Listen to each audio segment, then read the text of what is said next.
গত 10 তারিখ পররাষ্ট্রনীতির সংস্কার নিয়ে আমার করা একটা এপিসোডের পর অনেকে অনুরোধ করেছেন যেন আমি ভারতের সাথে বাংলাদেশের কূটনৈতিক সম্পর্কের ভবিষ্যৎ এবং আমাদের করণীয় নিয়ে ভিডিও করি।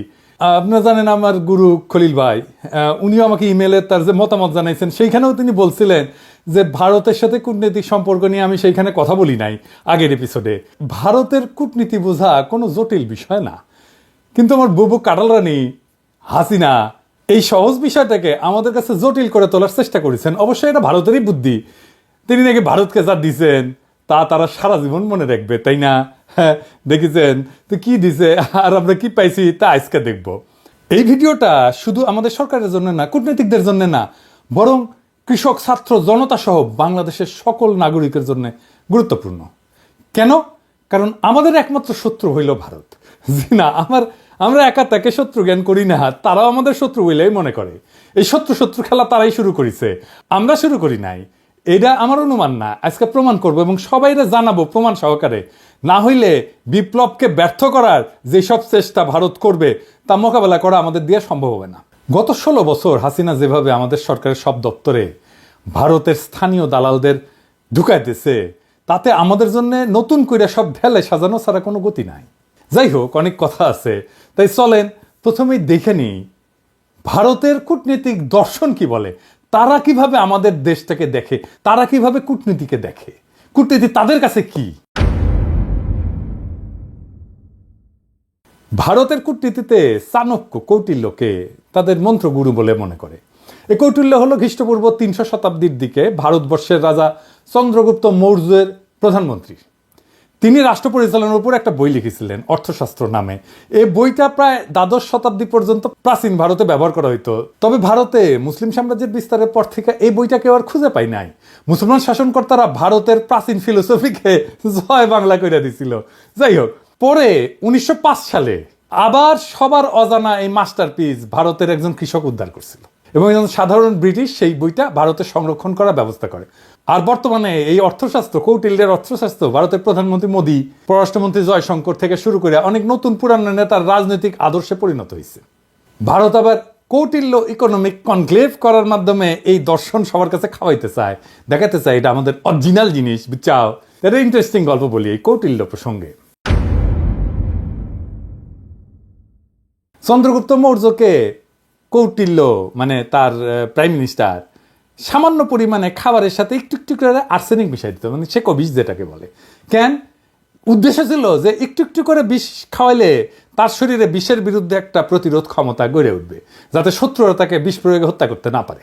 এটা কিন্তু খুব সাইন্টিফিক, কারণ আধুনিক চিকিৎসা বিজ্ঞানও মিথ্রিডাটিজম বলে একটা শব্দ আছে। এর মাধ্যমে অল্প অল্প মাত্রা বিষ গ্রহণ কইরা বিষের প্রতি প্রতিরোধ ক্ষমতা গড়ে তোলা সম্ভব।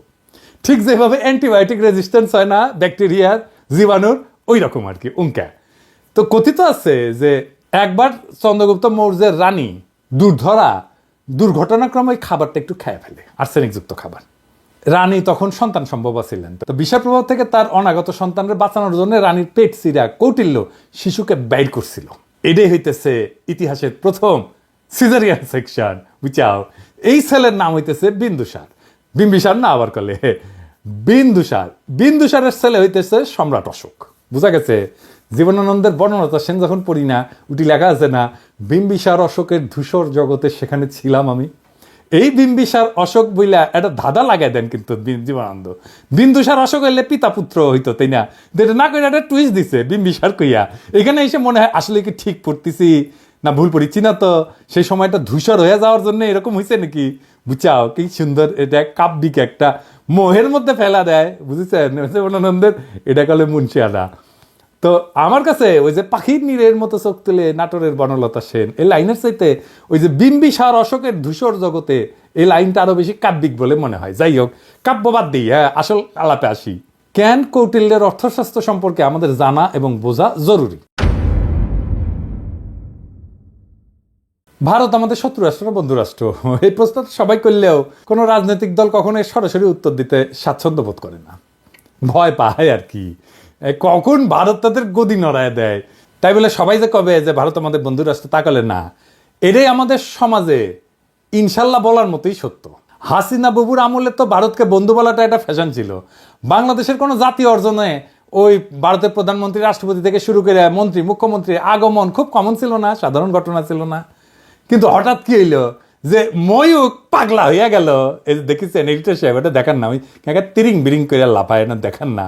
হুক করলে তারেক হেভি টাপাইছে, ওই যে গণ অধিকারের তারেক, বুঝাও তারেকের ভিডিওটা দেখা, তারেক কি কইছিল যে জামাতকে আপনার পাশাত কামড় দিছে, দেখান না ওইটা। আরে বাবর কে? বাবর কে? কে? বাবর ভারতের বাপ। হ্যাঁ, বাবর ভারতের বাপ। বাবর আর ভারতের বাপ। আর আচ্ছা ঠিক আছে, আপনার ঠিক আছে। সমস্যা কি বলেন তো? আমার আমার আমার আমার সমস্যা হচ্ছে জামাতি এবং জেহাদিরা বন্ধ করতে পারবেন?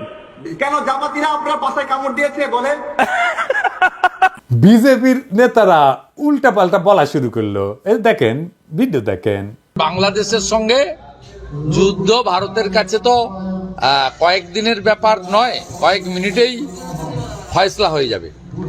আমরা বড় ভাই হিসেবে চিমটি কাটছে, আঁচড় কাটছে, সহ্য করছি, তো বেড়া আমরা দেবই। বাংলাদেশের সীমান্তে কাঁটাতারের বেড়া বসানোর দরকার হইল, দেখেছেন? আরো কত কি। আসলে বাংলাদেশের সাথে ভারতের কোনো বন্ধুত্ব সম্পর্ক নাই, কখনো ছিল না। তবে ভালো সম্পর্ক আছে তার সেবাদাসী হাসিনা, তার দল আওয়ামী লীগের সাথে। আমাদের পররাষ্ট্র মন্ত্রণালয়ে যারা ভারতে কাজ করেছেন তারা সবাই জানেন যে ভারত আমাদের কতটা নিচু চোখে দেখে। যারা ঘুরতে গেছেন, চিকিৎসা নিতে গেছেন, তারা জানেন যে মুম্বাইতে তো বাংলাদেশের পাসপোর্টধারীদের তারা হোটেলে বুকিং পর্যন্ত দেয় না, দেখেছেন? হাসিনার আমলেও ভারত শুধু আমাদের থেকে সুবিধাই নিছে, কিচ্ছু দেয় নাই। ট্রানজিট নিছে, চট্টগ্রাম পোর্ট দিয়ে মালামাল পরিবহনের অনুমতি নিছে, বাংলাদেশকে ভারতের মনোপলিতে পরিণত করেছে, আমাদের সরকারি প্রতিষ্ঠানগুলোকে শেষ করে দিছে। বিনিময়ে আমরা কি ওই মুজিবের আমলে স্বাক্ষর করা ফারাক্কার ন্যায্য পানির হিস্সা পাইছি? পাই নাই। আমরা কি হাসিনার আমলে তিস্তা চুক্তি দিয়া পানির ন্যায্য হিস্সা পাইছি? পাই নাই। তার কারণ কি? কারণটা হইতেছে কৌটিল্যের একটা থিওরি আছে, mandala theory. Mandala Nelson Mandela না, মান্ডালা মন্ডো থিওরি আর কি। তার মানে কোন রাজার পাশের রাজ্য তার বন্ধু না, পাশের রাজ্য হইল তার বন্ধু, বুঝছাও? চলেন একবার ম্যাপ দেখে আসি। ভারতের আশেপাশে যত রাষ্ট্র আছে তার মধ্যে একমাত্র বাংলাদেশের সাথে তার কথিত বন্ধুত্ব ছিল, মানে একমাত্র সেবাদেশী হাসিনার মাধ্যমে সে বন্ধুত্ব ছিল। কিন্তু পাকিস্তান, নেপাল, ভুটান, শ্রীলঙ্কা, মালদ্বীপ, এমনকি মিয়ানমারের সাথে ভারতের অত ভালো সম্পর্ক না, তাই না? বন্ধুত্ব নাই। বাংলাদেশে ভারত প্রভু তার সেবাদাসী হাসিনাকে একটা চুষনি দিয়ে বুঝ দিছে, ওই যে তো বন্ধু। এটাও আসলে একটা কৌটিল্য মতে ভারতের পররাষ্ট্রনীতির একটা অংশ কলে। এটা আমরা দেখমুনি, হাসিনা ফাসিনা কিছু না। এটা বোঝার জন্য চলেন দেখি কৌটিল্যের পররাষ্ট্রনীতিতে কি লেখা আছে। কৌটিল্যের পররাষ্ট্রনীতিকে বলে 6-fold পলিসি, মানে 6 স্তরের পলিসি। এটা একটা সংস্কৃত খটোমটো বাংলা আছে, ষটগুণ্য সিদ্ধান্ত। যাই হোক, আমি ইংলিশটাই কব, কারণ ইংলিশে কইলে তো ঠিকই কইছি, তাই না? তো যাই হোক, এই 6-fold পলিসি অনুযায়ী পররাষ্ট্রনীতি 6 ভাবে পরিচালনা করা যায়, 6 ভাবে, বুঝছাও? কি কি? শান্তি, যুদ্ধ, নিরপেক্ষতা, আগ্রাসন, জোট এবং দ্বৈত নীতি। হ্যাঁ, বুঝছাও? 6টা। তো প্রথম আলাপ হইতেছে শান্তি নিয়ে, মানে কৌটিল্যের শান্তি নীতি কি কূটনীতিতে। কৌটিল্য কয় যে একজন রাজা তখনই শান্তি স্থাপন করবে যখন সে দেখবে যে শত্রু রাজা তার ক্ষতি করার সামর্থ্য রাখে। তার মানে হলো দৌড়ের উপরে রাখতে পারলে ভারত শান্তির কথা বলবে, বুঝছাও? 2001 সালে রৌমারিতে সীমান্তে আমাদের তৎকালীন বিডিআরের মাইরের কথা মনে আছে না? এডিটর সাহেব মাইর হবে, মাইরের সাউন্ড হবে। কেমনে তাদের বিএসএফ কে আমাদের বিডিআর জওয়ানেরা দৌড়ের উপরে রাখিছিল, মনে আছে না? হ্যাঁ, তো তখন ভারতের অনেক সৈন্য মারা গেলেও ভারত কিন্তু আমাদের সাথে শান্তি স্থাপন করেছিল, কারণ তারা বুঝেছিল যে বাংলাদেশ তাদের দৌড়ের উপরে দাবরানির উপরে রাখতে পারে। তাইলে ইন্ডিয়ার সাথে শান্তি স্থাপনের একমাত্র পথ হইতেছে, একমাত্র রাস্তা হইতেছে ওরা দাবরানির উপরে রাখা। আর একটা উদাহরণ দিই, 1962 সালে ইন্দোচীন যুদ্ধে চীনা সেনারা ভারতের সেনাদের নাকানো জমিতে খাইছিল, একটা অংশ দখল করে নিয়েছিল। ভারত তখন দ্রুত নাকে খত দিয়া চীনের সাথে শান্তি স্থাপন করেছিল, কারণ ভারত জানতো যে চীনকে আক্রমণ করলে তাদের খবর আছে, বুঝেছাও? তার মানে ওরে যত দাবরানির উপরে রাখবেন ও শান্তি শান্তি করে আপনার কাছে আসবে।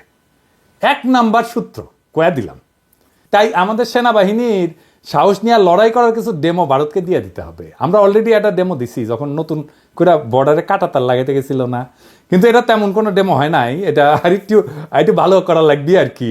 আবার ফাইজলামি করলে না, রৌমারির কথা মনে করায় দিতে হবে, কলে মাথায় ঢুকায় দিতে হবে যে ভারতকে দৌড়ের উপরে রাখলে তারা শান্তির কথা বলবে। ওর তত্ত্ব দিয়াই ওরে মাইট দিতে হবে। ও কেমনে কূটনীতি চালায়, ওর কূটনীতির মাইন্ডে কি কাজ করে সেটা বুঝা ওর মতো যদি কাজ করেন তাইলে কেস ফতে। এবার আসেন যুদ্ধনীতি। কৌটিল্যের যুদ্ধনীতি কি?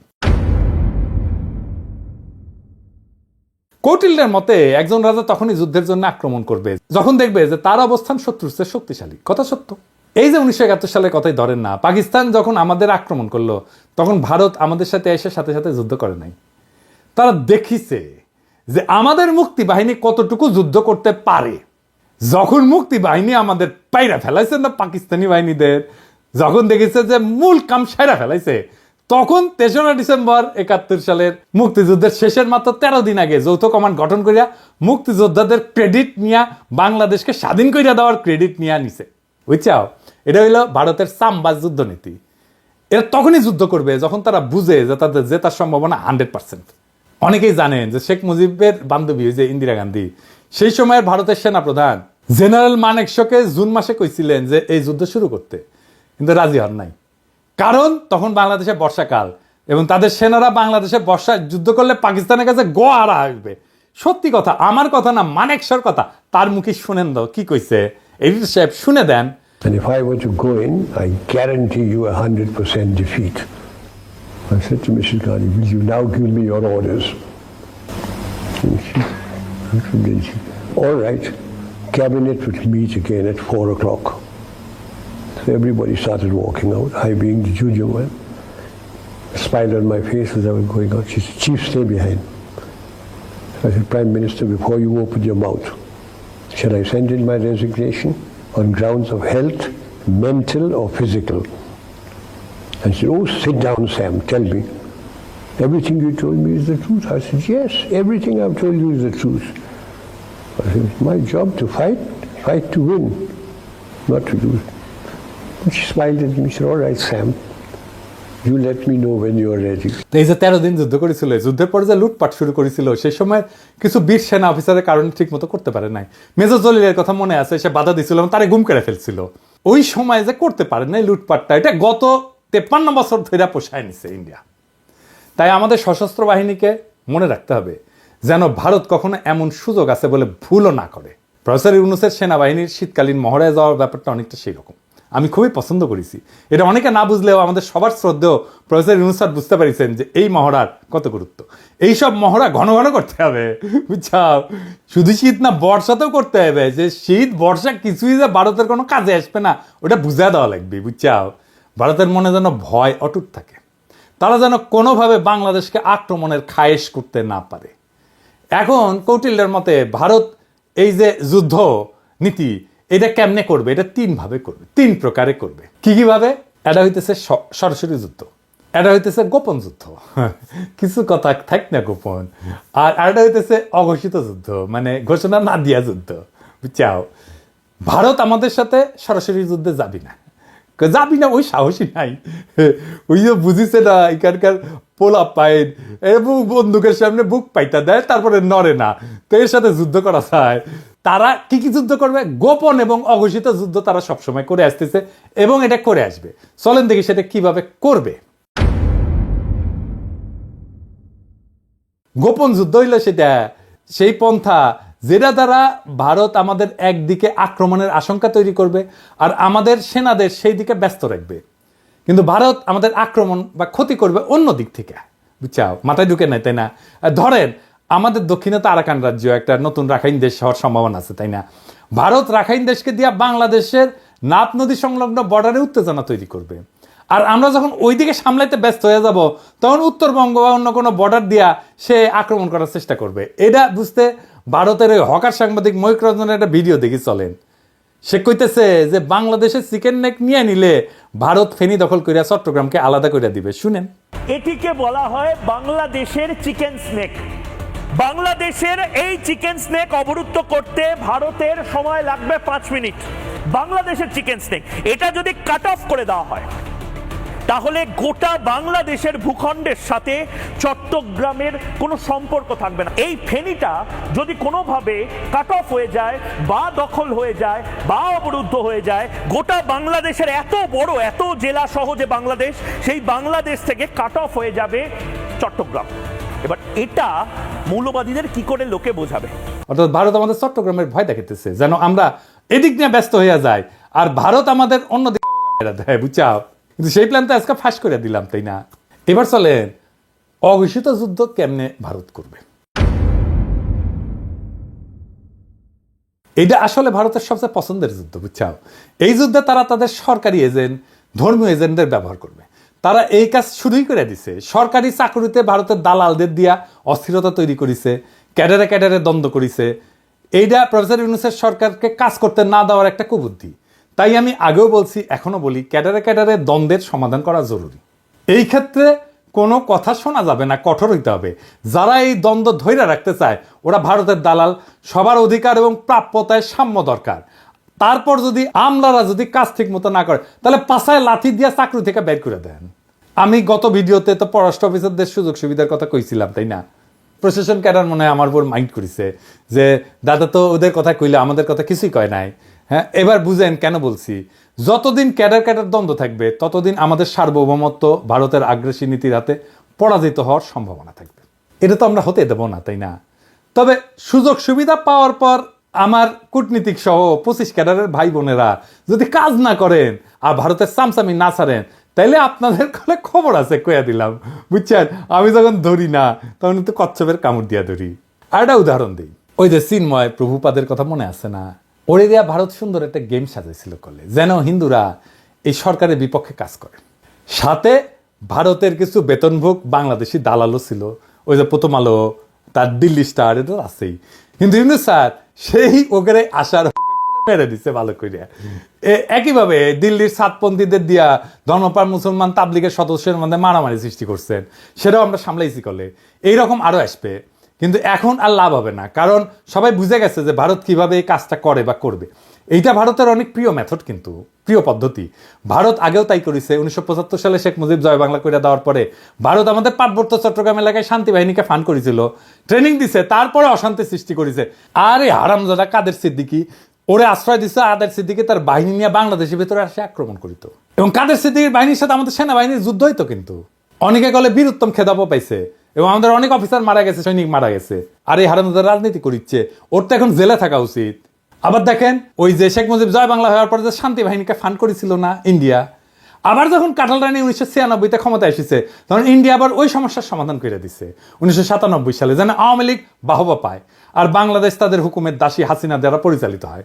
একই কাজ তারা শ্রীলঙ্কায় করেছে তামিল হিন্দুদের নিয়ে, নেপালে করেছে মাওবাদীদের নিয়ে, পাকিস্তানে বেলুচিস্তানে একই গল্প। বাংলাদেশে যেন তারা এই কাজ করতে না পারে সেই দিকে লক্ষ্য রাখতে হবে। বর্ণ, গোত্র, ধর্ম নিয়ে যারা লাভ দেবে, ঝামেলা করার চেষ্টা করবে, ইসলামকে বাংলাদেশে বিতর্কিত করার চেষ্টা করবে, এরা সবাই ভারতের দালাল, এটা মাথায় রাখতে হবে। এবার দেখি কৌটিল্যের নিরপেক্ষতা কূটনীতি কি। কৌটিল্য কাছে যদি কোনো রাজা মনে করে যে তার শত্রু রাষ্ট্রের ক্ষমতা তার সমান এবং এই ক্ষমতার সাম্য তাদের পারস্পরিক ক্ষতি হইতে বিরত রাখে, তবে রাজা সেই রাজ্যের প্রতি নিরপেক্ষ থাকে। মজার কথা, মানে হইল ভারত যদি মনে করে বাংলাদেশ তাদেরকে জয় বাংলা করে দিতে পারে যে কোনো সময়, তাইলে ভারত আমাদের সাথে নিরপেক্ষ আচরণ করার সিদ্ধান্ত নেবে। এই ধরেন 5ই আগস্টের পর আমরা যখন ইলিশ দেওয়া বন্ধ করেছিলাম তখন ভারতের বাহাদুরি কিন্তু শেষ হয়ে গেছিল। তো ওরা তখন আমাদেরকে তেল দিয়া, কালারানির প্রতি প্রেম কিছুটা বিসর্জন দিয়া আমাদের থেকে ইলিশ নিচ্ছে, আমরা দিছি। যদিও এই সিদ্ধান্তটা আমাদের অনেকে পছন্দ হয় নাই, কেননা আমরা সেই সিদ্ধান্ত বুঝে নিছি কিনা জানি না। তবে এখন এইসব চাল আমাদের বুদ্ধি করে চলতে হবে।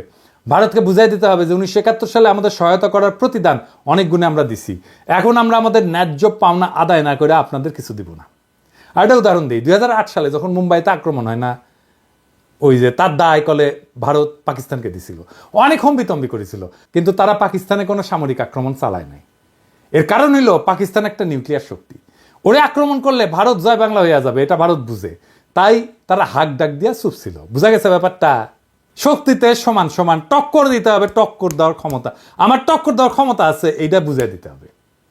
এবার আসেন কৌটিল্যের আগ্রাসন নীতি।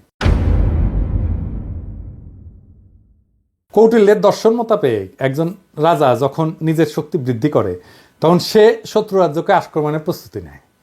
এটা কিন্তু ভারত খুবই মানে হইল যে এটা ভারতের পছন্দের একটা মেথড, এইভাবে সে মাপে অন্যরে। এই যে ধরেন রৌমারির কথা, 2001 সালে রৌমারিতে ভারতের সেনারা আমাদের জয় বাংলা হওয়ার পরে ভারত কিন্তু চুপ ছিল, কারণ আগেই বলছি এরপর আমাদের বুবু যখন 2008-এ 111-এর নকশা ক্ষমতা আসে, তার কয়েকদিনের মাথায় ভারতের প্রতিশোধ নেয় বিডিআরে হত্যাকাণ্ড কইরা, 57 জন সেনা অফিসারকে হত্যা কইরা। শুধু তাই না, বিডিআরের গৌরবময় ইতিহাস যেন বাংলাদেশে না থাকে, তাই তারা কাঁঠাল রানীকে দিয়ে নাম পরিবর্তন কইরা বিজিবি বানায়, পোশাক বদলায়। দেখেন হাসিনার দাসত্ব। আমরা যেহেতু এটা এখন বুঝে গেছি, আমরা আবার বিডিআরকে তার আসল নামে ফেরত নিয়ে যাব। বিডিআর নামে পরিচিত হবে, তাদের আধুনিক অস্ত্র দেব, ফেরায় দেব তাদের গৌরবের ইউনিফর্ম। এই নাম শুনলে আর ইউনিফর্ম দেখলে ভারতের 2001 সালের কথা মনে থাকবে, আর পাতলা পায়খানা হয়ে যাবে। এইটা আমাদের প্রথম কৌশল। দেখেন ভারতের সেনাপ্রধানের বক্তব্য। I am in touch with the chief of Bangladesh during the time of when this changeover took place. I was in constant touch with him, and even thereafter, in November 24, we had a video conference also. As far as the military cooperation is concerned, is again going up in the same way. Our officers have moved there for the NDC also. There is no let up on that side. The only thing is, as far as the joint exercise which is carried out, because of the situation as of now, that we have postponed for some time, and as and when the situation improves, that exercise will also go on. When we talk about the relationship we should talk about when there is an elected government. So as of now, the relationship is with the military is well and perfect. 5 আগস্টের পর 5 মাস হয়ে গেল, ভারত তার কোনো মন্ত্রী বা সংস্থা প্রধান কখনো এই ধরনের কথা বলে নাই। আমি আমার আগের ভিডিওতে বলছিলাম যে ভারতের প্ল্যান মোতাবেক সব চলতেছে, এবং এই প্ল্যান মোতাবেক চালাইতেছে ভারতের আরেক সেবাদাস ওয়াকার। আমার কথা অনেকেই বিশ্বাস করেন নাই, অনেকেই আমাকে কইছেন ওয়াকার একটা বিপ্লবের শক্তি। এখন দেখেছেন তো, এখন দেখেন ভারতের সেনা প্রধান বলে তার সাথে নাকি অন্তর্বর্তীকালীন সরকার গঠনের পুরা সময় জেনারেল ওয়াকারের সাথে যোগাযোগ ছিল। অর্থাৎ ওয়াকার সাহেব যখন রাজনৈতিক নেতাদের নিয়ে অন্তর্বর্তীকালীন সরকার গঠনের চেষ্টা করতেছিলেন, তখন তিনি নিয়মিত ভারতের সেনা প্রধানের সাথে যোগাযোগ রাখতেছিলেন। রাষ্ট্রদ্রোহী কাজ করছেন তিনি। ওয়াকার সাহেব হয় আপনি বিপ্লবের স্পিরিট ধরতে পারেন নাই এবং হাসিনার আমলের অভ্যাস 2 দিনে ছাড়তে পারেন নাই, অথবা আপনাকে ভারতের সেনাপ্রধান ফাঁসাইয়া দিছে যাতে বাংলাদেশের সেনাবাহিনীর সর্বোচ্চ নেতৃত্ব বিপ্লবের বিপক্ষে কাজ করতেছে এইটা জনমনে ছড়ায় দেওয়া যায়। এইটা বাংলাদেশকে এবং বাংলাদেশের মানুষের মনোবল ধ্বংস করার চেষ্টা। এভাবেই গত 5 মাস ভারত নিজেদের কৌশল ঠিক করেছে এবং বাংলাদেশের সকল মানুষকে এটা বোঝানোর চেষ্টা করতেছে যে ভারত এখনো আমাদের প্রভু। এবং এইটা বোঝানোর জন্য তাদের প্রথম টার্গেট আমাদের হাসিনা বাবুর ফুফাতো বোনের জামাই সেনাপ্রধান ওয়াকার সাহেব। আমি অবাক হই যে সমস্ত সেনা সদর বা আন্তঃবাহিনী জনসংযোগ পরিদপ্তর এই নিয়ে কোনো কথা বলেন নাই, আর ভারতের দালাল বাঙ্গুয়েলিটেরা বৈশাখী নিজেদের দেখতেছে আর নিজেদের হারানো প্রভাব পুনরুদ্ধারের স্বপ্ন দেখতেছে। প্রথম আলো গং এখন এইগুলা নিয়ে পুরা গল্প বানাবে ফায়াজ করিমের মতো। এইসব বাংলাদেশ বিরোধী ভারতীয় এজেন্টদের যেখানে দেখবেন সেখানেই এদেরকে জয় বাংলা কইরা দিতে হবে। এখন দেখেছেন তো জেনারেলদের বাসায় হাসিনার লোক, আওয়ামী লীগের লোকেরা লুকে আছে, দেখেছেন? ফ্ল্যাট মালিক কে? ফ্ল্যাট মালিক হচ্ছে মাহবুব সামদ চৌধুরী, মেজর জেনারেল। জি। উনি এখন বর্তমানে কোথায় আছে? উনি এসএসএফ আছে। এসএসএফ আছে, ডিজি। জি।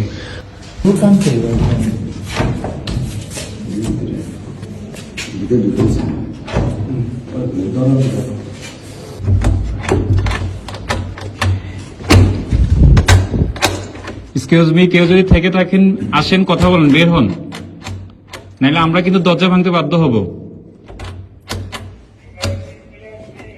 আপনারা যদি ভিতরে কেউ থেকে থাকেন একটু কাইন্ডলি একটু কোঅপারেট করে বের হন, নাহলে আমরা কিন্তু দরজা ভাঙতে ইয়া করবো।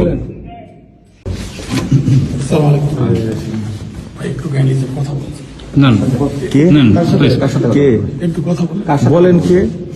ভাই আমি তো স্যার আসলে সামনে আসেন, সামনে আসেন। জি, বলেন। মহিলা বন্ধ করে আপনি প্রশ্ন দিলেন।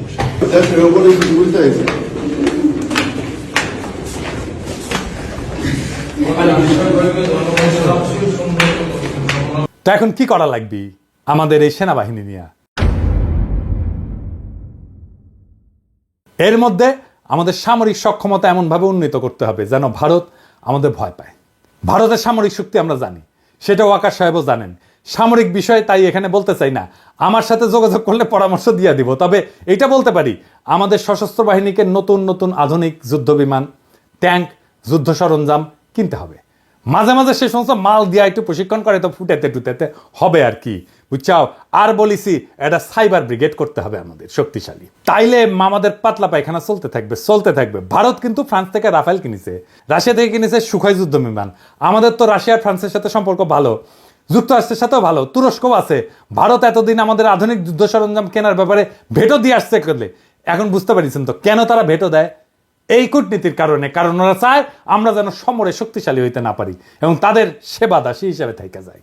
এরপরে আসেন কৌটিল্যের কূটনীতিতে জোট নীতি কি। কৌটিল্য বলে দিছে যে যখন রাজায় যুদ্ধ করবে না তখন সে অন্য শক্তিশালী রাজ্যের সাথে জোট গঠন করবে এবং নিজেকে সেই শক্তিশালী রাজার হাত থেকে নিরাপদ রাখবে। ভারত কিন্তু এই কামটাও ঠিক মতো করে, মানে কৌটিল্যকে মাইনে চলে আর কি। এই যেমন ধরেন ভারতের সামরিক সহযোগিতার সম্পর্ক আছে রাশিয়া, ইসরায়েল আর যুক্তরাষ্ট্রের সাথে। এই তিন দেশ চাইলে যে কোনো সময় ভারতকে জয় বাংলা করে দিতে পারে। আবার লক্ষ্য করলে দেখবেন যে এই তিন দেশের সাথে যাদের শত্রুতা, ভারত কিন্তু তাদেরকে শত্রু মনে করে। এই তিন দেশের কমন শত্রু হইল মুসলিম দেশগুলা। ভারত এদের সাথে সন্ধি করার মানে হইল ভারত এদের সাথে মিলা মুসলিম বিরোধী শক্তি গঠন করতে চায়। ভারত এইসব দেশ থেকে সমরাস্ত্র কেনে, এদের সাথে মিলিটারি তথ্য আদান প্রদান করে। আমরা হয়তো ইসরায়েলের সাথে সম্পর্ক করতে না পারলেও বাকি দুই দেশের সাথে পারবো, সেই অবস্থা আমাদের আছে। আবার কাঁঠাল রানী যেইভাবে আমেরিকার সাথে সম্পর্ক খারাপ করেছিল, তাতে এটা পরিষ্কার যে হাসিনা ভারতের নীল নকশা বাস্তবায়ন করেছে যেন বাংলাদেশের সাথে আমেরিকার সম্পর্ক ভালো না থাকে। আমরা এদের সাথে সম্পর্কের পাশাপাশি চীন, পাকিস্তান, সৌদি আরব, ইরান, তুরস্কের সাথে সামরিক সম্পর্ক তৈরি করব। এরা কেউ ভারতের সাথে সন্ধি করবে না, কিন্তু আমাদেরকে এরা ভালোবাসে, ঠিক কিনা বলেন? আমাদের সাথে সন্ধি করবে। এই সন্ধিগুলা হইলে তখন দেখবেন যে জয়শঙ্কর বাবাজি আর অজিত দোভাল কিভাবে দৌড়ের উপরে থাকে। আমাদের সামরিক কেনাকাটাগুলা আমরা এইসব দেশ থেকে করব। আর আমেরিকা, রাশিয়াকে সাথে নিতে হবে। এরা কিন্তু হিসাবি দেশ, এদের থেকে সমরাস্ত্র না কিনলে এরা আপনাকে কোনো সাপোর্ট দিবে না। ভারতে রাফায়েল আছে, আমরা F-16 কিনতে পারি। আবার ফ্রান্সের রাফায়েল অথবা রাশিয়ার সুখোই কিংবা চীনের চেংদু J-10 চার্লি কিনতে পারি, তাই না? তবে ফ্রান্সের রাফায়েল কিনলে আমি এনে খুশি হমনি, তাই না? আমাকে এত আশ্রয় দিছে না ফ্রান্সের সরকার, ওদের কিছু করা লাগে না, আমাদের তো একটা দায়িত্ব আছে, কি বলেন? তো রাফায়েল কিনলে পিনাকি দাদা খুশি হয়ে যাবে নি, বুঝছাও? তো শুনেন, কেনা লাগবি না এখনই, খালি কেনার আলাপ শুরু করে দেন, দেখবেন ভারতের সীমান্তে কাঁটাতার বসানো থেমে যাবে। আমি গ্যারান্টি দিচ্ছি, লিখে দিচ্ছি, না হইলে আমার এসে কইেন। আলাপ শুরু করেন খালি, দেখেন তাদের রাষ্ট্রদূতের দৌড়াদৌড়ি শুরু করে দিবে ওই দেশে। তখন ওরাও ভারতকে তাদের ব্যবসার মধ্যে না আসার পরামর্শ দিয়ে বসায় দিবে। পাকিস্তানে আমাদের সামরিক কর্মকর্তাদের সফরে একটা ভালো সংবাদ শুনলাম, তাদের থেকে J-71 যুদ্ধ বিমান কেনার আলাপ চলতেছে। বাংলাদেশ কিনলে তারা খুশি হবে। দক্ষিণ এশিয়াতে ভারত একটা সিপাই থাকবে। এইবার আসেন কৌটিল্যের দ্বৈত নীতি, এই জিনিসটা আবার কি? এটা সবচেয়ে মজার থিওরি। এইটার মধ্যে একজন রাজা একই সময় একজনের সাথে যুদ্ধ আর একজনের সাথে সন্ধি, বুঝছাও? মানে হইলো ভারত একসাথে দুইটা যুদ্ধ করতে পারবে না, করবেও না, কখনোই না। দেখবেন যখন পাকিস্তানের সাথে যুদ্ধ খেলে তখন অন্য কারোর সাথে সেই খেলা দেখায় না। গত 16 বছর তো আওয়ামী লীগ ভারতকে বাম্পার সুবিধা করে দিছিল। বাংলাদেশ তো তাদের দখলেই ছিল, তাই না? ভারত নিশ্চিন্তে অন্যদের সাথে ঝামেলা করে গেছে। এখন তো সেই মজা আর নাই। এখন আমরা ভারতের শত্রু সকল দেশের সাথে আলাদা আলাদা করে সম্পর্ক তৈরি করব। আধুনিক বিশ্ব ব্যবস্থায় সম্পর্কের অন্যতম মাধ্যম হইল ব্যবসা এবং বাণিজ্য, এই সম্পর্ক জোরদার করা। এবার আসেন আমাদের ভারত নীতি কেমন হবে, কি দিয়ে আমরা ভারতকে সাইজ করতে পারবো, ওরা দৌড়ের উপরে রাখতে পারবো, প্রত্যেক দিন দাবরানির উপরে রাখতে পারবো। এটা আমাদের জানা দরকার না? আসেন দেখি। অনেকে মনে করে আমরা ছোট দেশ, ভারত ছাড়া আমরা চলতে পারবো না। আরামজাদা, চলতে পারি কিনা তুই দেখ আমাদের দায়িত্ব দিয়ে দেখ পারি কিনা। আমি প্রফেসর ইউনূসকে কইব যে আপনি অনতিবিলম্বে সার্কের কার্যক্রম চালু করেন। দরকার হলে বাংলাদেশ সম্মেলনের ডাক দিবে, আয়োজন করবে, এতে সকল দেশের সাথে বাংলাদেশের সম্পর্ক উন্নত হবে। ভারত আসতে চাইবে না জানি, কারণ তারা পাকিস্তানের সাথে এক টেবিলে আলোচনায় বসবে না। আমাদেরকে এই সুযোগটা নিতে হবে। এই জন্যেই আমরা ভারতকে ছাড়াই সার্কের কাজ শুরু করব। দক্ষিণ এশিয়াতে ভারতের মহাজনগিরি ছুটাই দিতে হবে। দক্ষিণ এশিয়াতে পাত্তা না পেলে ভারতকে আর কোনো দেশই পাত্তা দিবে না। ভারত নিজেদের অনেক বড় হ্যাডম ভাবে। দেখেন তাদের পররাষ্ট্রমন্ত্রী কি বলে। I think I'm 1/5 of the world's population. I am today the 5th or 6th largest economy in the world. I mean, forget the history, civilization bit, everybody knows that. But I think I'm entitled to have my own side, I'm entitled to weigh my own interests, make my own choices, and my choices will not be cynical and transactional, but they will be a balance of my values and my interests. There is no country in the world which disregards its interests. SAARC চালু হইলে দেখবেন ভারতের পায়জামা ঢিলা হয়ে গেছে, ওর ফিতা খুঁজে পাচ্ছে না। সাথে আমরা অবজারভার হিসেবে নিব চীন, রাখাইন, এইসব দেশকে, তারা খুশি হবে। আফগানিস্তানকে নিব, রোহিঙ্গা সমস্যার সমাধানে নতুন গতি আসবে। আর ইন্ডিয়াকে আমরা বাস দিতেই থাকবো। আগে কইছিলাম যে ভারত তার কোনো প্রতিবেশী দেশকে বন্ধু মনে করে না। আমরা ভারতকে বন্ধু মনে করার কোনো ঠেকা নাই আছে, ওরাই তো মনে করে না। আমাদের ভুলে গেলে চলবে না যে আমরা 18 কোটি মানুষের একটা বাজার, পৃথিবীর 8ম বৃহত্তম বাজার, আমাদের ক্রয় ক্ষমতা বিশ্বে 25তম। আমাদের এইখানে সবাই তার পণ্যের বাজার করতে চাইবে, সবাই। আওয়ামী লীগ বাংলাদেশকে ভারতের একক বাজারে পরিণত করছিল। বিগত 5 বছরে, বিশেষ করে কোভিডের পর ভারত থেকে আমাদের আমদানি কতটা বাড়িছে দেখেছেন? দেখেন, শুধু 2022 সালে ভারত থেকে বাংলাদেশ আমদানি করেছিল $14 বিলিয়ন, আর যেখানে বাংলাদেশ থেকে ভারত আমদানি করেছিল মাত্র $2 বিলিয়ন। মানে হইল হাসিনা বাংলাদেশের টাকায় ভারতের কোভিড থেকে হওয়া ক্ষয়ক্ষতি মিটানোর ঠিকানি ছিল। না হলে ভারতের এত দুঃখ অর্থ কারণ দেখি না। ভারতের সাথে আমাদের ব্যালেন্স অফ ট্রেড হবে সমান সমান, লাগলে আমাদের পক্ষে বেশি হবে, কারণ ভারতের জনগোষ্ঠী আমাদের 10 গুণ। আমরা যা ভারত থেকে কিনবো, ভারতের আমাদের 10 গুণ কিনতে হবে আমাদের কাছ থেকে। ভারত আমাদের থেকে সমান সমান আমদানি না করলে আমরা ভারত থেকে পণ্য আমদানি বন্ধ রাখবো। ভারত থেকে আমরা সবচেয়ে বেশি আমদানি করি তেল, তুলা, পশুখাদ্য, মোটরযান ইত্যাদি। এইগুলো আমাদের নিকটবর্তী দেশগুলো থেকে সহজেই আমদানি করা সম্ভব। আমরা এই সেক্টরগুলোতে চোখ রাখবো, আর এই সেক্টরগুলোতে ভারত থেকে আমদানি বন্ধ না করা হইলে আমরা দরকার হলে রাস্তায় নামবো, আবার সংগ্রাম করব। মেসেজ ক্লিয়ার, ভারতের একচেটিয়া আমদানি বাদ, লাগলে চীন থেকে আমদানি হবে, লাগলে রাশিয়া থেকে আমদানি হবে। ওদের সাথেও ব্যালেন্স অফ ট্রেডের অবস্থা ভালো না। তবে ভারতের শত্রু আমাদের বন্ধু হইতেই পারে, আর আমাদের সাথে ফাজলামি করলে আমরা চীনকে দিয়ে ভারতের কান চুলকাইতে পারবো। তখন ভারত বুঝবে যে কৌটিল্য আমরাও বুঝে গেছি, বুঝছাও। আর বুঝেছেন তো, আমি তো কইছিলাম যে রাশিয়া থেকে ট্রাক কেনা লাগবে। এই যে দেখেছেন না ট্রাক কত সুন্দর, দেখেছেন? রাশিয়া থেকে ট্রাক কেনেন, ইন্ডিয়ার ট্রাক দিয়ে কি করবেন?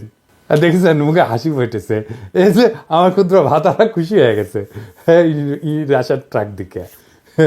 তা আমাদের ভারত নীতি খুব সোজা। 1971-এর পর থেকে আওয়ামী লীগ যে চুক্তি করেছে ওইগুলো আমাদের পুনর্বিবেচনা করতে হবে।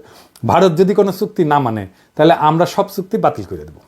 ভারত বাংলাদেশের 64টা অভিন্ন নদীর একটা নদীতে যদি ঠিক মতো পানি না আসে তাহলে ভারতের ট্রানজিট বন্ধ করে দেওয়া হবে।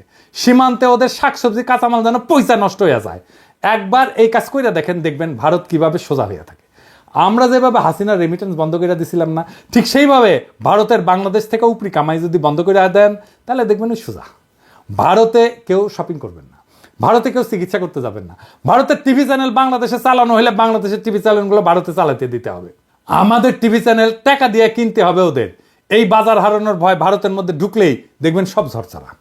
সেদিন দেখলাম বাংলাদেশ সরকার ভারত থেকে 1137 কোটি টাকার ডিজেল কিনবে বলে সিদ্ধান্ত নিচ্ছে। কি আর করবো, কি আর বলবো, বুঝতে পারছি না। জুলাই বিপ্লবের পরে আমাদের প্রায় 2000 ছাত্রছাত্রী প্রাণ হারাইলো ভারতের সেবাদাসী হাসিনার পুলিশের গুলিতে। এখন আমাদের ডিজেল কেনার জন্য আর ভারত ছাড়া কারোর চোখে পড়ে না। তো এই জ্বালানি উপদেষ্টার সাথে আমার অনেক বন্ধু বান্ধব ওনারা সম্মান টন্মান করে, সেজন্য কিছু কইছিলাম না এতদিন। কিন্তু বুঝেন জ্বালানি উপদেষ্টা সাহেব, কামটা আপনি খুব খারাপ করেছেন। আপনারা ওয়ার্নিং দিলাম, ডিজেল কেনার জায়গা পান না আপনি। হ্যাঁ, আরো তো 6টা দেশ থেকে তো ডিজেল তেল কিনতেছেন। এই যে দেখেন তো ওই 6 দেশ থেকে ডিজেল কেনা যেত না কেন? ভারত থেকে তেল কেনার দরকার পড়লো। কুরকুরানিটা কই? জ্বালানি উপদেষ্টা সাহেব, আপনাকে জাতির সামনে এই প্রশ্নের উত্তর দিতে হবে। সামে সিকোনে প্রচুর কাম করিচ্ছেন কলে, নাইলে বিপ্লবী জনতা আপনাকে কেন বিশ্বাস করবে? ইউনূস স্যার, আপনি কি এই ব্যাপারে জানেন নাকি বিএনপির সাথে সমঝোতা হওয়ার পর এখন বিএনপির চাপে আপনারা এই সিদ্ধান্ত নিতেছেন? নিলে জানান, আমরা তো আছি। যেই দল গত 10 বছরে মুরগির ক্ষোভ থেকে বাইরে যেতে পারে নাই, সেই দল এখন নিজেদের জুলাই আন্দোলনের মাস্টার মাইন্ড বলে, আবার ক্ষমতা আসার জন্য ভারতের সাথে আতাত করে যেন ভারতের প্রভুত্ব বাংলাদেশে টিকে থাকে। এমনিতে আপনাদের জনসমর্থন কেমন এটা তো বুঝতে পারছেন। মানে ওই দলকে কইতেছি যে আসতে চায় ক্ষমতায়, তারপরে যদি ভারতের দাস হিসেবে পরিচিত পান তাহলে ক্ষমতা আসলেও সে ক্ষমতা ধরে রাখতে পারবেন না। হাসিনারে নামাইতে যদি 36 দিন লাগে, আপনারা 36 ঘন্টায় নামায় দেওয়া যাবে। খুব সাবধান, এটা ইন্টারনেটের যুগ, উন্নত প্রযুক্তির দুনিয়ায়, কিন্তু সরকার চালানোর অভিজ্ঞতা আপনাদের নাই। আমরা জানি কিভাবে কি করতে হয়, আপনাদের চেয়ে আমরা অনেক ধাপ আগে। আমাদের সাথে পরামর্শ করেন, নইলে কি করতে গিয়ে কি খায়া ফিরে আসবেন তা কিন্তু বুঝতে পারবেন না। ভারতে আমাদের সব কাজ স্লো করে দিতে হবে, দূতাবাসে আমাদের লোকের সংখ্যা কমায় দিতে হবে, পররাষ্ট্র উপদেষ্টা এই জিনিসটা ভালো করে খেয়াল রাখবেন, ওই লোক দিয়ে আমাদের আসন্ন বন্ধু দেশের মিশনগুলোকে শক্তিশালী করেন। ভারত আমাদেরকে ভিসা না দিলে আমরা ভিসা দিব না, আমাদের দূতাবাসে আক্রমণ করলে আমরা ওদের শান্তিতে থাকতে দেবো না। ইউনুস স্যার তো ভদ্র মানুষ, আপনি না পারলে আমাদেরকে বলবেন, আমার ক্ষুদ্র ভ্রাতা এবং ভগিনীরা ভারতের পাশে আগুন ধরায় দিবে, লাগলে জায়গা মতো আগুন ধরায় দেব। আমাদের কোনো সরকারি কর্মকর্তা ভারতে প্রশিক্ষণে যাবে না। কেন যাবে না জানেন? আসেন বলি। কারণ এইসব প্রশিক্ষণ দেওয়া এতদিন ভারত আমাদের সব অফিসারদের প্রোফাইল বানিয়েছে, বুঝছেন? তাদের কার কি পছন্দ অপছন্দ, কারে পয়সা দিলে হবে, কারে মেয়ে ধরাই দিতে হবে, তা সব জানে এবং এই কাজ করেছেও। কিন্তু এই যে সানিউল কাদের দেখেছেন না, ধরা খেয়েছিল, তারা ইউএনএদেরকে ডিসিদেরকে নিয়ে গেছে দেরাদুনে, কূটনীতিকদেরকে পড়াইছে দিল্লিতে। তাই আমাদের সরকারি অফিসারদের বিশেষ করে যারা ভারতে প্রশিক্ষণ নিছে তাদের শুদ্ধি পরীক্ষা নিতে হবে, এবং এরা সব কয়টা বিক্রি হয়ে গেছে। আমাদের অফিসাররা ভারতে প্রশিক্ষণে গেলে তাদের অফিসারদেরকেও আসতে হবে এখানে। এটা অবশ্য ফরেন সার্ভিস একাডেমি করে, তবে এটা আরো বেশি করা দরকার। ভারতের অফিসারদের প্রোফাইল তৈরি করতে হবে, এবং এর একই সাথে আমাদের চরিত্র ঢিলা অফিসারগুলো আছে না, ওদের আপাতত কাজ করা বা পদায়ন থেকে বিরত রাখতে হবে। নইলে তারপর 2 প্যাক মেরে আবার হোয়াটসঅ্যাপে ফ্যান খুলে দিবে, ভারত সেই সমস্ত ছবি জোগাড় করে তাদের দিয়ে গুপ্তচরগিরি করাইবে, বুঝছো? এটা ওদের একটা পলিসি করে। এখন আপনারা যেহেতু ভদ্রলোক, সেই জন্যে সুশীল, সেই জন্যে আপনারা ওদেরকে দূরে রাখেন যাদের চরিত্র ঢিলা। আমি যদি ফরেন মিনিস্টার হইলাম ইনি, তাইলে ওই হানি ট্র্যাপ ফেলা ইন্ডিয়ার মায়াগরে তাদের ডাবল প্রমোশন দিলাম ইনি। ইন্ডিয়া হানি ট্র্যাপে ফেলানো ছাড়া আর কিছু পারে না। তাই তাদের এই হানি ট্র্যাপ আইডিয়া জয় বাংলা করে দিতে হবে। যখন কইতে পারবেন পারলে আরো পাঠা, তোর দেশে মায়েরা আমার কাছে আসে কেন, তুই পারিস না তো আমি তোরে সাহায্য করতেছি, আরো পেটে দিস বান্দা হাজি, সেই দিন তাদের এই অস্ত্র আর কাজ করবে না। তাদের দর্শন, তাদের ফিলোসফি তাদের বিরুদ্ধে প্রয়োগ করা লাগবে। তখন কইবেন যে পিনাকি যা কইছিল তার কতটা সত্যি, যদিও পিনাকি বাংলাত কইছে, বগুড়ার ভাষাত কইছে, তাও কলে এটা সত্য কইছে। তাই ভারতে আমাদের সকল সরকারি কর্মকর্তার ট্রেনিং বন্ধ, একেবারে ফুল স্টপ। এবার আসেন শেষ কথা। পররাষ্ট্রনীতিতে শেষ কথা বললে কিছু নাই। এক দেশ নিয়ে পলিসি করাটাও বিপজ্জনক। এক দেশের সাথে সম্পর্ক স্থাপন করা শুধু সেই 2 দেশের ব্যাপার না, অনেক বিষয় মাথায় রাখতে হয়। তবে ভারত যেহেতু স্পেশালভাবে আমাদের গত 53 বছর লুট করে গেছে, তাই আমাদের এখন সময় আসছে ভারতকে নিয়ে ভাবার, নতুন কইরা পলিসি তৈরি করার। কৌটিল্য ভারতের আইডিওলজিক্যাল গুরু কলে, তবে এমন গুরু ওদের অনেক আছে, কিন্তু কৌটিল্যের ব্যাপারটা একটু আলাদা। তাই ইউনুস স্যারকে আমি বলবো, আপনাদের সব সরকারি কর্মকর্তাদের কৌটিল্য পড়ান, বই পড়তে বলেন, পরীক্ষা নেন। ভারত যেভাবে আমাদেরকে সাইকোলজিক্যালি করাপ্ট করেছে না, আমরা এখন ওদের সাইকোলজি শিখবো তাদেরকে করাপ্ট করার জন্যে। আজকেই আর ফল আসবে না, কারণ সরকারে তাদের অনেক গোপন সেবাদাসী আছে। তবে এইভাবে আগাইলে আশা করা যায় আমরা 5-10 বছরের মধ্যে আমাদের হারানো মেরুদণ্ড আবার ফিরে পাবো। আর আওয়ামী লীগ হইল ভারতের দাস, দেশের শত্রু। এটা আজ আবার প্রমাণ করলাম, এটা দর্শন দিয়া করলাম। এইবার অনেকে তো বলে যে পিনাকি না বুঝেই বলে, তাদের জন্য সমালোচনার আহ্বান রইল। ভারতের পররাষ্ট্রনীতি আমি যেভাবে খুলে দেখাই দিলাম, এটার বাইরে কোনো কথা আছে কিনা। ভারত নিয়ে যে দালালি করবে তাদের কলে খবর আছে। আপনারা সরকারি পদ্ধতি সামলান, আর আমি তাদের স্থায়ী সেবাদাসী প্রথম আলো আর ডেইলি স্টার দেখতেছি। এরাই মিডিয়াতে উল্টাপাল্টা লিখবে, মানুষকে ভারতের মুখাপেক্ষী করতে সব চেষ্টা করবে। আগাম কইয়া দিলাম আপনাদের প্ল্যান চেষ্টা করে দেখেন, ফাল দিলে কলে খপ করে ধরবো, ধরে ফেলামো। জিয়াফতে এখন লোক হচ্ছে ক্যাঙ্কা, দেখেছেন? আজকে আয়োজিত হতে যাচ্ছে সামাজিক জিয়াফত। এই জিয়াফতের উদ্দেশ্য হলো শহীদ পরিবার, আহত সহযোদ্ধা এবং ছাত্র জনতাকে সম্মান জানানো। এই জিয়াফতে 5000-এর অধিক মানুষকে গরু জবাই করে খাওয়ানোর ব্যবস্থা করা হয়েছে। আমরা যদি চারপাশটা একটু দেখাই, আপনারা এই পাশটায় দেখেন কি পরিমাণ মানুষ এখানে স্বেচ্ছায় এসে উপস্থিত হয়েছে। তাদের উপস্থিতি প্রমাণ করে শহীদদের প্রতি সাধারণ মানুষের এবং আহতদের প্রতি সাধারণ মানুষের ভালোবাসা এবং আবেগ কতটা বেশি। বাড়ির সামনে কলে গরু ফেলামু আর জব দেবো, গরু ফেলামু আর জব দেবো, কাইন্দা কলে কুল পাবেন না। তখন আবার কয়েন না সাবধান করি নাই। ইনকিলাব জিন্দাবাদ।